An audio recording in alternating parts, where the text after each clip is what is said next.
Hola a todos, los saluda el Sorcerero Oscuro 2198 y bueno, estuve investigando leyendas de videojuegos y quise hacer un vídeo, bueno, si es que lo subo a YouTube, espero que les guste. Postdata. Dark Sorcerer significa sorcerero oscuro. El Movie Maker se me echó a perder, y comance las verduras.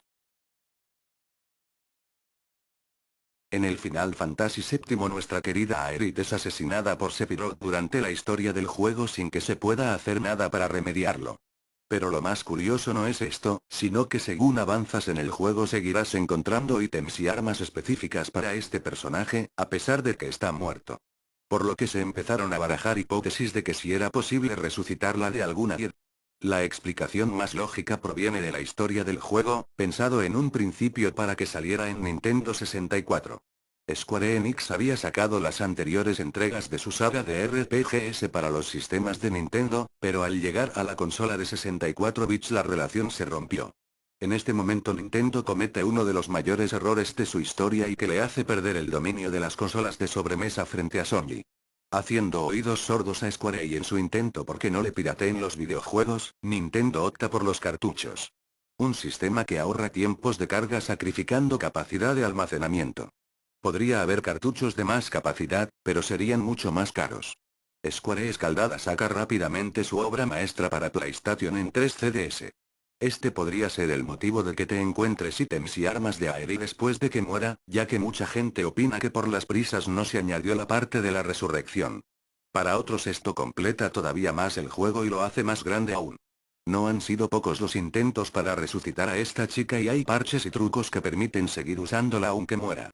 Aún muchos jugadores intentan encontrar la forma de poder salvarla o de que resucite sin hacer trampas. En la comunidad española Final Fantasy Maniacs hay un hilo dedicado exclusivamente a esta cuestión llena de misterio. Este debe ser la leyenda urbana más tétrica sobre videojuegos que existe, para quienes no lo conozcan, aquí el resumen y... En abril del 2000, en Santiago el Menor, Murcia, un joven de 16 años, José Rabadán, salió de su habitación con una katana en la mano, espada japonesa, se acercó al dormitorio de sus padres, de un certero espadazo cegó el cuello de su madre. Su padre se despertó e intentó defenderse a juzgar por los cortes que tenía en las manos, pero todo fue en vano, pues José le partió la cabeza con la katana.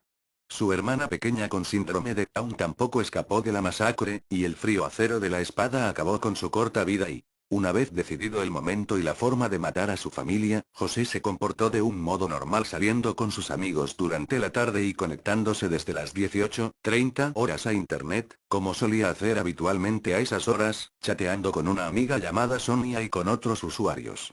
A las 20 horas cenó en solitario en su habitación como asimismo solía hacer, y tras ducharse, se volvió a conectar a internet desde las 22:30 hasta las 3 de la madrugada del sábado día 1 de abril. Hasta entonces José Rabadán había sido un chico normal, aficionado a los videojuegos y a las artes marciales, la katana con la que cometió los asesinatos era un regalo de su padre. El caso no habría trascendido más que otros crímenes, si no hubiese sido por el sensacionalismo de la prensa y televisión de la época, que aseguraba que José Rabadán había cometido los asesinatos influido por el personaje de un famoso videojuego, el Final Fantasy VIII, del que era muy aficionado. El personaje, llamado Squall, también utilizaba una espada revólver llamada Gunblade, y del que incluso José se vestía y peinaba físicamente como el personaje.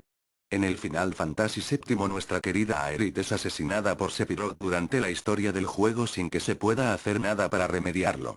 Pero lo más curioso no es esto, sino que según avanzas en el juego seguirás encontrando ítems y armas específicas para este personaje, a pesar de que está muerto. Por lo que se empezaron a barajar hipótesis de que si era posible resucitarla de alguna manera. La explicación más lógica proviene de la historia del juego, pensado en un principio para que saliera en Nintendo 64. Square Enix había sacado las anteriores entregas de su saga de RPGs para los sistemas de Nintendo, pero al llegar a la consola de 64 bits la relación se rompió. En este momento Nintendo comete uno de los mayores errores de su historia y que le hace perder el dominio de las consolas de sobremesa frente a Sony. Haciendo oídos sordos a Square y en su intento porque no le pirateen los videojuegos, Nintendo opta por los cartuchos. Un sistema que ahorra tiempos de carga sacrificando capacidad de almacenamiento. Podría haber cartuchos de más capacidad, pero serían mucho más caros. Square Escaldada saca rápidamente su obra maestra para PlayStation en 3 CDS. Este podría ser el motivo de que te encuentres ítems y armas de Aery después de que muera, ya que mucha gente opina que por las prisas no se añadió la parte de la resurrección. Para otros esto completa todavía más el juego y lo hace más grande aún. No han sido pocos los intentos para resucitar a esta chica y hay parches y trucos que permiten seguir usándola aunque muera. Aún muchos jugadores intentan encontrar la forma de poder salvarla o de que resucite sin hacer trampas. En la comunidad española Final Fantasy Maniacs hay un hilo dedicado exclusivamente a esta cuestión llena de misterio. Este debe ser la leyenda urbana más tétrica sobre videojuegos que existe. Para quienes no lo conozcan, aquí el resumen y... En abril del 2000, en Santiago el Menor, Murcia, un joven de 16 años, José Rabadán, salió de su habitación con una katana en la mano, espada japonesa, se acercó al dormitorio de sus padres, de un certero espadazo cegó el cuello de su madre. Su padre se despertó e intentó defenderse a juzgar por los cortes que tenía en las manos, pero todo fue en vano, pues José le partió la cabeza con la katana. Su hermana pequeña con síndrome de Down tampoco escapó de la masacre, y el frío acero de la espada acabó con su corta vida y... Una vez decidido el momento y la forma de matar a su familia, José se comportó de un modo normal saliendo con sus amigos durante la tarde y conectándose desde las 18:30 horas a internet, como solía hacer habitualmente a esas horas, chateando con una amiga llamada Sonia y con otros usuarios. A las 20 horas cenó en solitario en su habitación como asimismo solía hacer, y tras ducharse, se volvió a conectar a internet desde las 22:30 hasta las 3 de la madrugada del sábado día 1 de abril. Hasta entonces José Rabadán había sido un chico normal, aficionado a los videojuegos y a las artes marciales, la katana con la que cometió los asesinatos era un regalo de su padre. El caso no habría trascendido más que otros crímenes, si no hubiese sido por el sensacionalismo de la prensa y televisión de la época, que aseguraba que José Rabadán había cometido los asesinatos influido por el personaje de un famoso videojuego, el Final Fantasy VIII, del que era muy aficionado. El personaje, llamado Squall, también utilizaba una espada revólver llamada Gunblade, y del que incluso José se vestía y peinaba físicamente como el personaje. Squall Leonard y José Rabadán, ¿y notan alguna diferencia?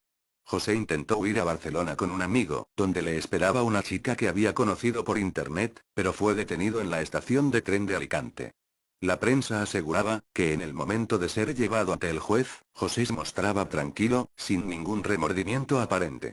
Y ave granted quisto ello no y no tagaini. ¿Le he concedido niños al infierno o no? Y no otra vez y... Esto puede ser escuchado en el juego WarioWare Touch de Nintendo DS. Este mensaje obviamente no es producto del azar, ya que claramente se escucha, la frase es coherente y por si fuera poco, a medio de broma, Wario se da cuenta que lo han descubierto y dice no otra vez como si ya lo hubiera hecho antes en otros juegos y... Miren el vídeo y saquen sus propias conclusiones y dice la frase claramente, no queda a interpretación de nadie, porque las palabras sí se entienden, no como cuando las tienes que escuchar como 10 veces para decir sí, parece que escuche algo. Se rumora aunque las nubes son iguales que el pasto sino que de distinto color. ¿Lo puedes observar? Nube igual pasto. También los hongos son iguales que Goomba. Conclusión. Parece que los creadores de Mario Bros no tuvieron mucho tiempo y hicieron una simple copia de algunas cosas.